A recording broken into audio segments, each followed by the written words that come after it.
ब्रह्मर्षि स्वामी सच्चिदानंद जी, श्रीमठ स्वामी शुभंगानंदा जी, स्वामी शारदानंद जी, सभी पूज्य संतगण, सरकार में मेरे साथी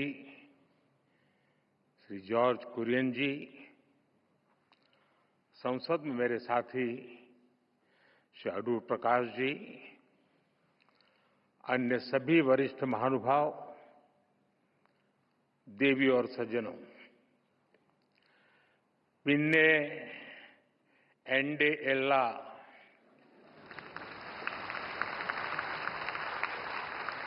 प्रियपेट मलयाली सहोदरी सहोदरन मार्को एंडे विनितमाय नमस्कारों।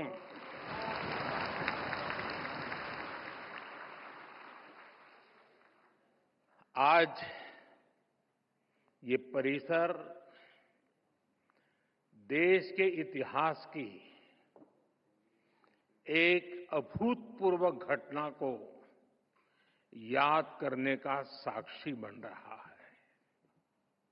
एक ऐसी ऐतिहासिक घटना जिसने न केवल हमारे स्वतंत्रता आंदोलन को नई दिशा दी, बल्कि स्वतंत्रता के उद्देश्य को, आजाद भारत के सपने को ठोस मायने दिए।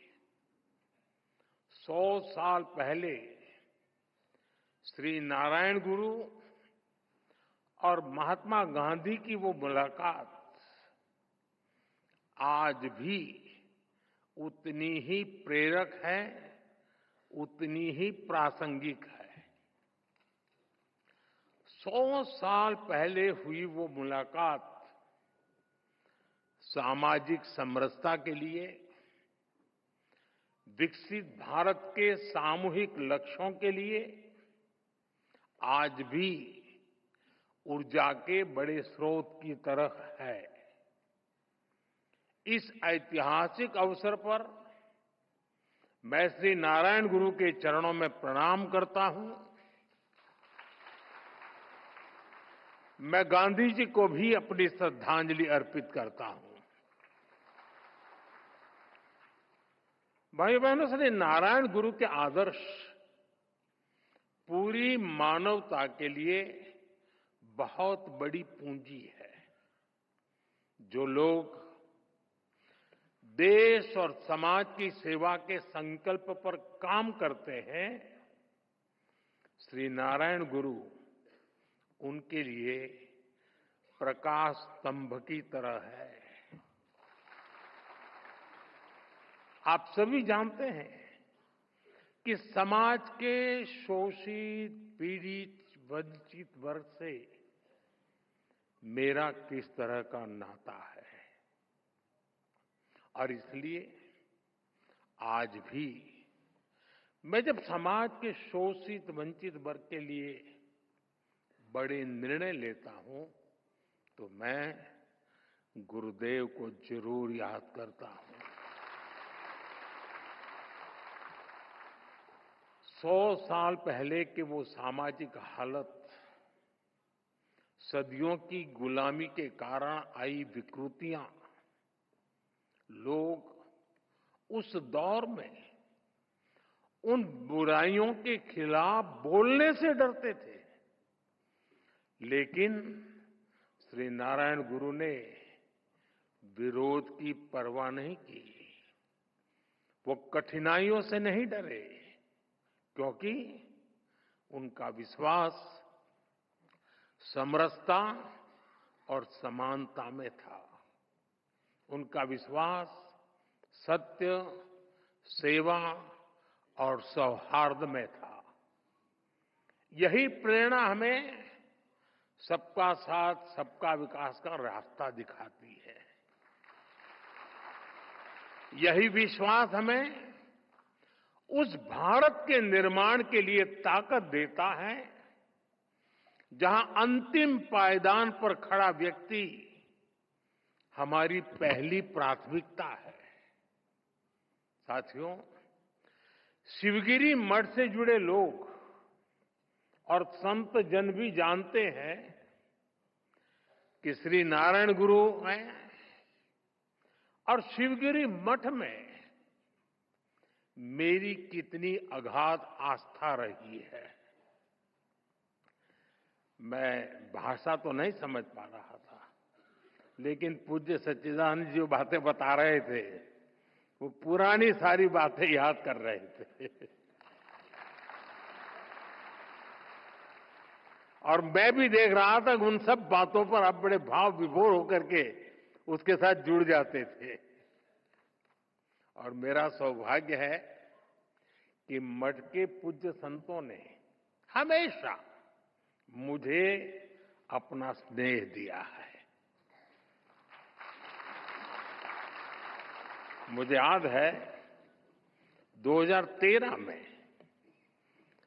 तब तो मैं गुजरात में मुख्यमंत्री था, जब केदारनाथ में प्राकृतिक आपदा आई थी, तब शिवगिरी मठ के कई पूज्य संत वहां फंस गए थे, कुछ भक्तजन भी फंस गए थे। शिवगिरी मठ ने वहां फंसे लोगों को सुरक्षित निकालने के लिए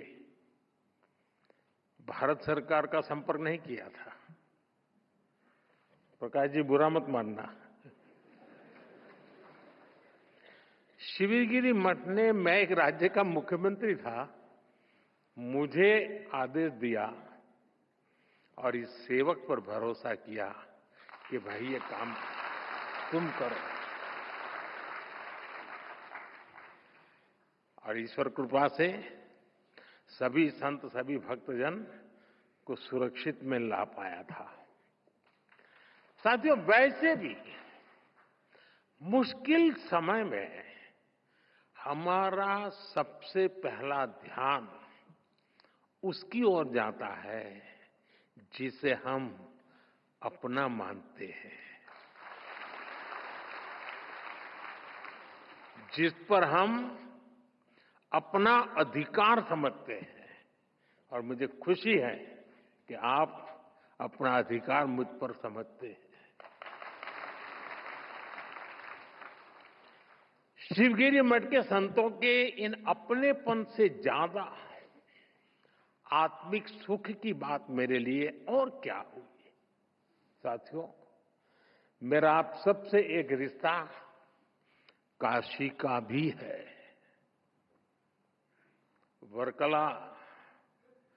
वर्कला को सदियों से दक्षिण की काशी भी कहा जाता है।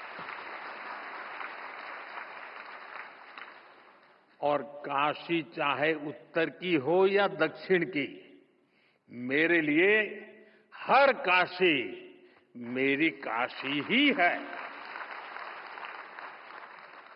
साथियों, मुझे भारत की आध्यात्मिक परंपरा, ऋषियों मुनियों की विरासत, उसे करीब से जानने और जीने का सौभाग्य मिला है।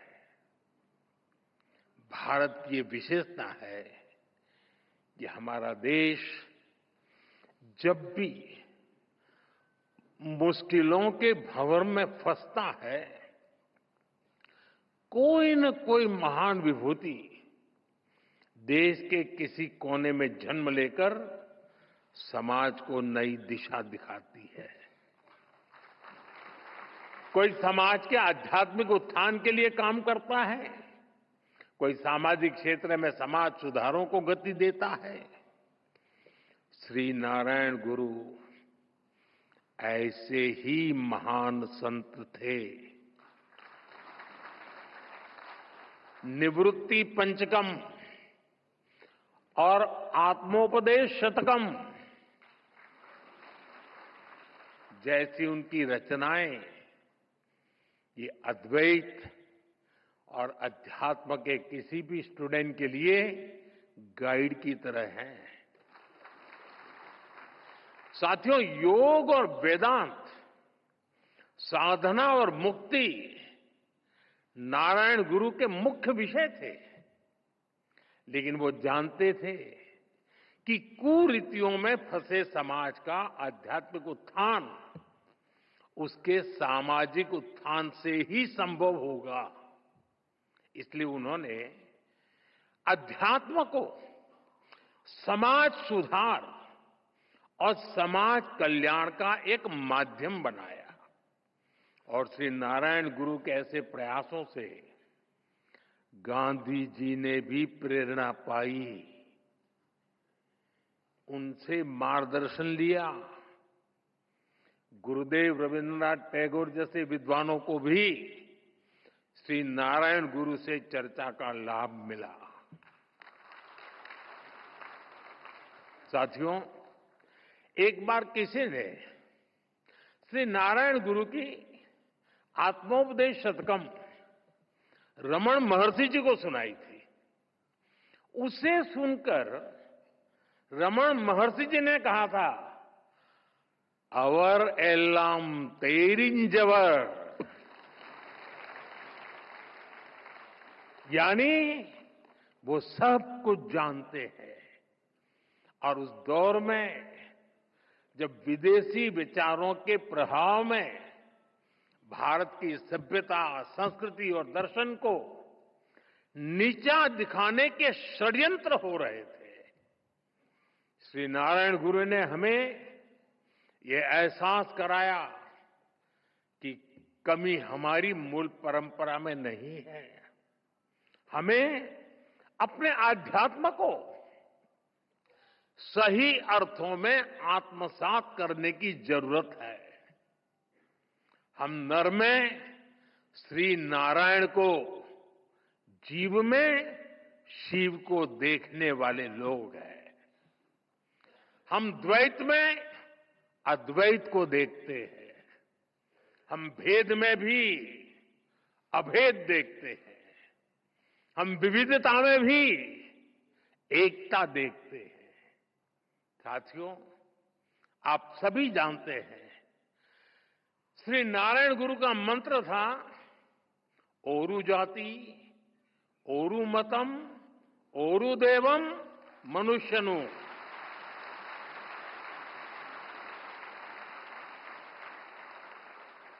यानी पूरी मानवता की एकता, जीव मात्र की एकता, ये विचार भारत की जीवन संस्कृति का मूल है, उसका आधार है।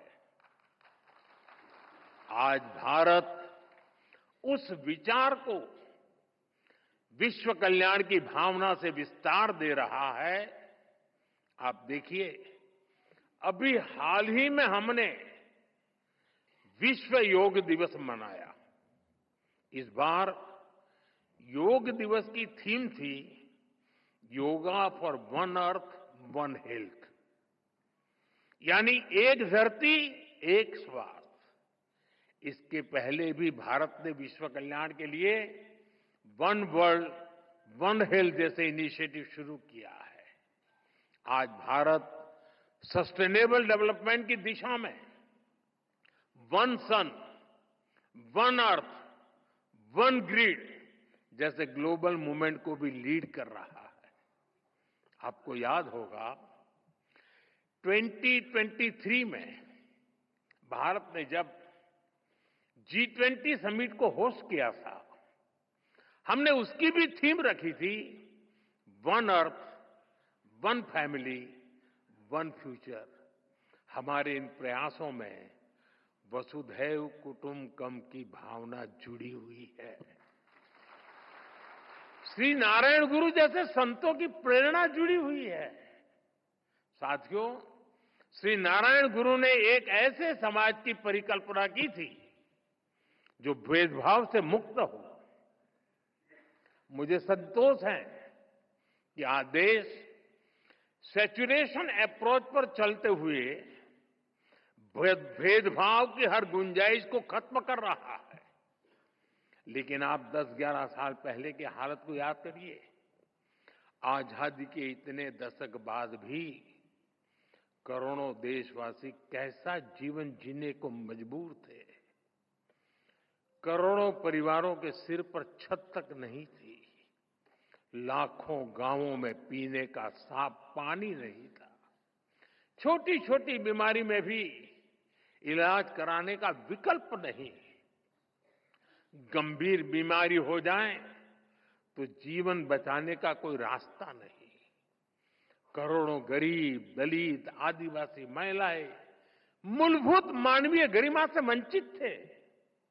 और ये करोड़ों लोग इतनी पीढ़ियों से इन कठिनाइयों में जीते चले आ रहे थे कि उनके मन में बेहतर जिंदगी की उम्मीद तक मर चुकी थी।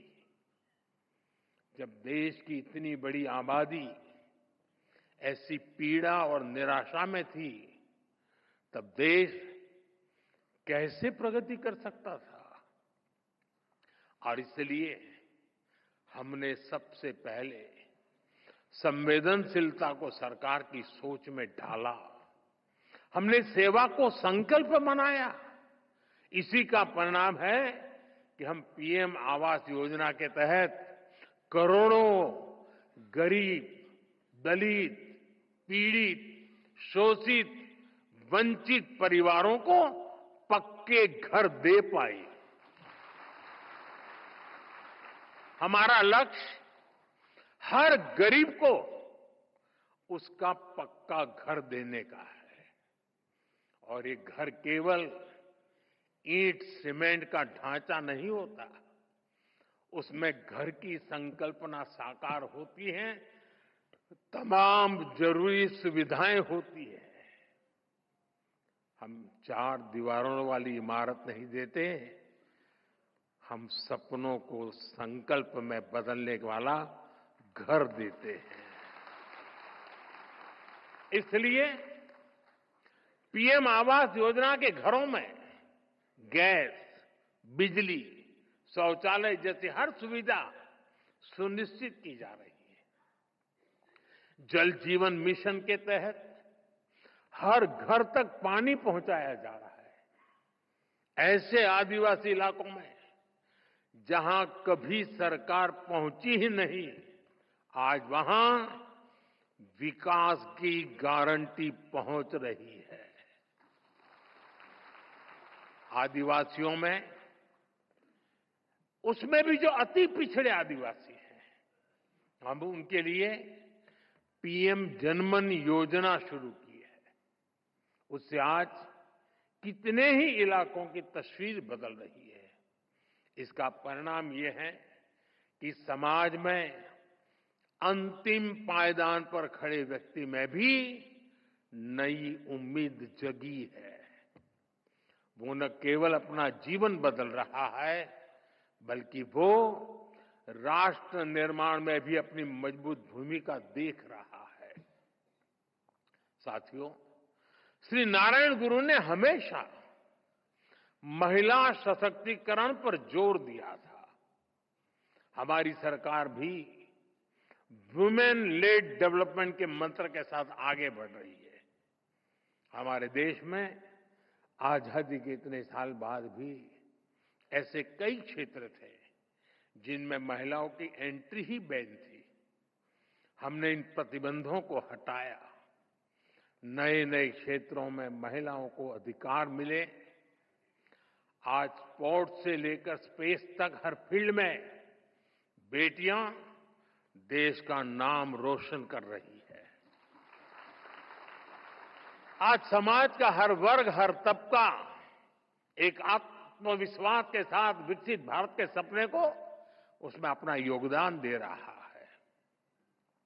स्वच्छ भारत मिशन, पर्यावरण से जुड़े अभियान, अमृत सरोवर का निर्माण, मिलेट्स को लेकर जागरूकता जैसे अभियान, हम जन भागीदारी की भावना से आगे बढ़ रहे हैं।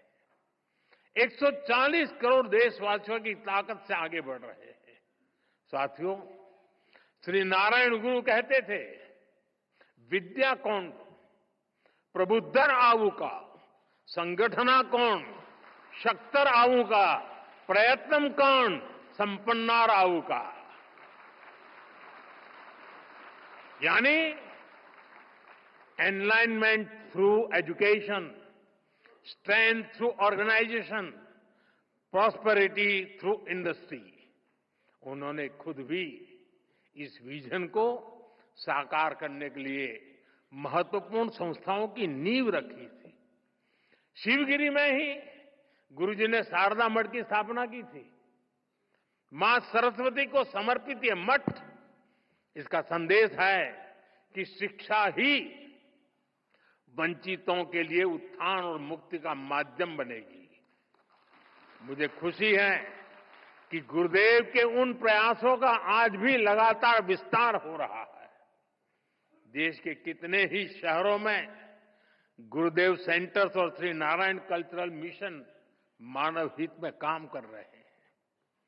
साथियों, शिक्षा, संगठन और औद्योगिक प्रगति से समाज कल्याण के इस विजन की स्पष्ट छाप आज हम देश की नीतियों और निर्णयों में भी देख सकते हैं। हमने इनके दशक बाद, इतने दशक बाद देश में नई एजुकेशन पॉलिसी लागू की है।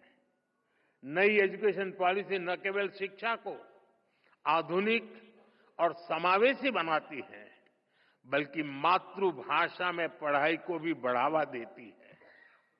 इसका सबसे बड़ा लाभ पिछड़े और वंचित तबके को ही हो रहा है।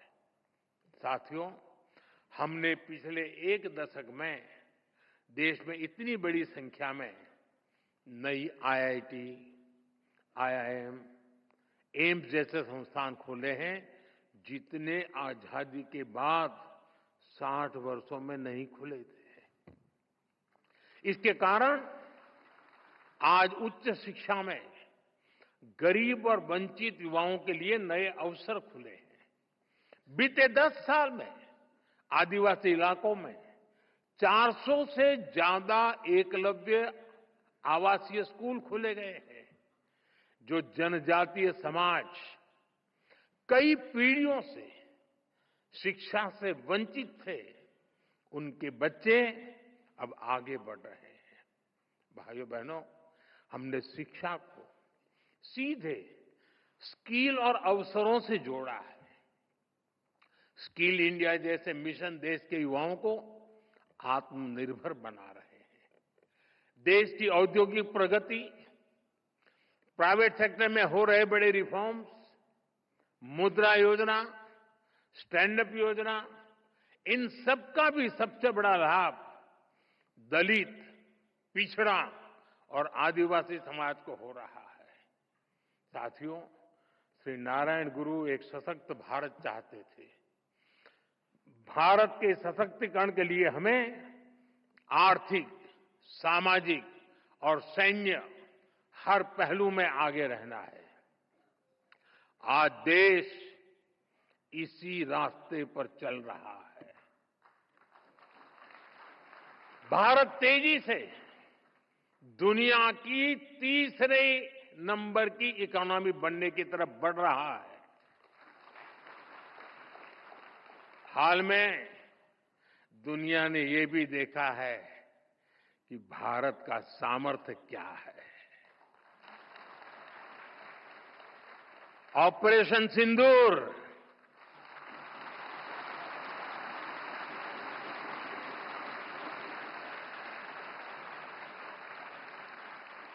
ऑपरेशन सिंदूर आतंकवाद के खिलाफ भारत की कठोर नीति को दुनिया के सामने एकदम स्पष्ट कर दिया है। हमने दिखा दिया है कि भारतीयों का खून बहाने वाले आतंकियों के लिए कोई भी ठिकाना सुरक्षित नहीं है।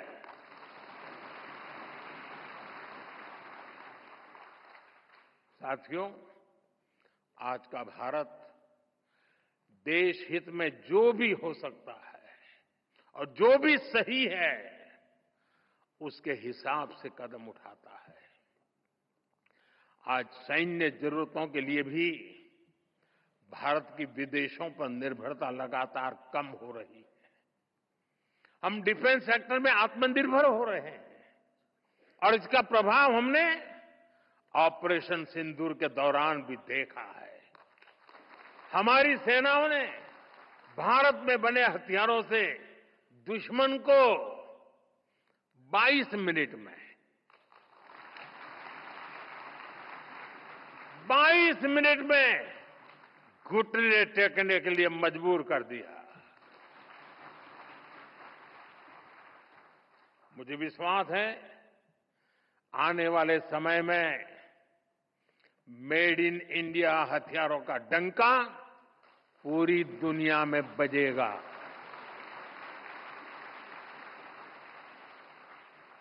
साथियों, देश के संकल्पों को पूरा करने के लिए हमें श्री नारायण गुरु की शिक्षाओं को जन जन तक पहुंचाना है। हमारी सरकार भी इस दिशा में सक्रियता के साथ काम कर रही है। हम शिवगिरी सर्किट का निर्माण करके श्री नारायण गुरु के जीवन से जुड़े तीर्थ स्थानों को जोड़ रहे हैं। मुझे विश्वास है उनके आशीर्वाद, उनकी शिक्षाएं अमृतकाल की हमारी यात्रा में देश को रास्ता दिखाती रहेंगी। हम सब एक साथ मिलकर विकसित भारत के सपने को पूरा करेंगे। श्री नारायण गुरु का आशीर्वाद हम सभी पर बना रहे, इसी कामना के साथ मैं शिवगिरी मठ के सभी संतों को फिर से नमन करता हूं। आप सबका बहुत बहुत धन्यवाद। नमस्कार।